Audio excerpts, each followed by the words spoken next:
The kick's power comes from the torque generated by the rotation of the hips. It's the same principle that cracks a whip. Turning the hips just a few degrees forces the foot to travel a much greater distance and creates a lot of speed as it does. The longer the leg and quicker the rotation, the faster the kick. And unlike karate, Muay Thai fighters are also taught to strike with the hard bone of the shin. A Muay Thai kick can generate roughly the same force as a baseball bat, enough to crack a rib or a leg.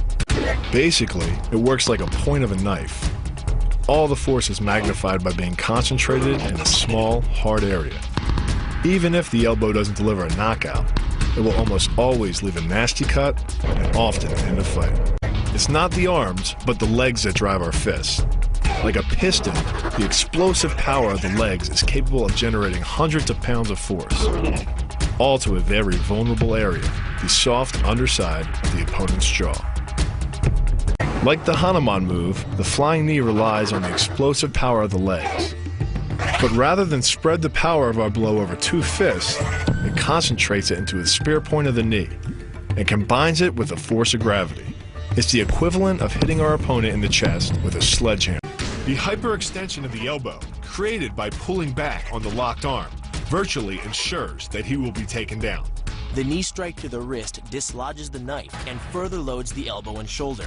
The technique can easily result in damage to the elbow joint, the tendons of the rotator cuff, or even a broken arm. The key to this move is turning your opponent's lower arm into a lever. By grabbing his arm during the initial attack, you set up the lever such that direct loading to his elbow joint is achieved. Once the elbow is locked and loaded, you can pull a much heavier opponent off balance by simply lowering your center of weight. With practice, the ninja can hit his intended target from distances as great as 45 feet. At impact, that's more powerful than a Major League Baseball pitch. This move is more about timing and precision than power. Instead of hacking through the limb, the first strike imparts an injury just a few inches below the elbow. The sword's razor-sharp blade easily slices through the soft tissue of the attacker's arm. This opens up his defense and provides the ninja a clean opportunity to deliver the kill stroke, a powerful shot to the top of his head. The move works by using your opponent's own body weight against him. The first strike can land at speeds greater than 20 miles per hour and can stun your opponent with the same injury-producing energy as dropping a bowling ball from over 11 feet onto his torso. By using his arm as a lever in conjunction with the leg sweep, you drive your opponent to the ground.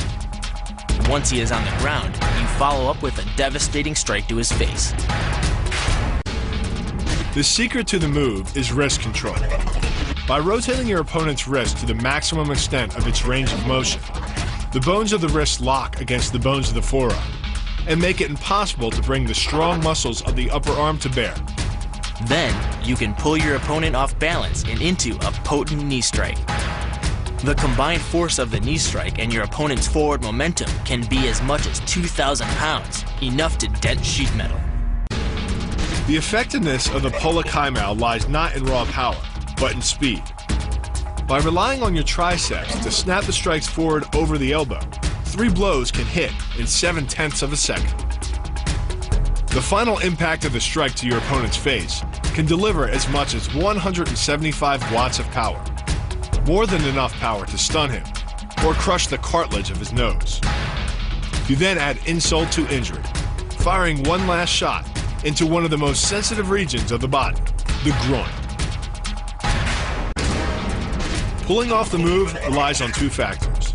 The first is to combine the block and the strike into a single action. This reduces the time your opponent has to respond to just 1/10 of a second. But the real focus is to aim your strike at the throat.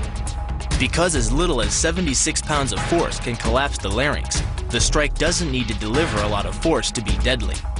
One blow like this and the fight is over.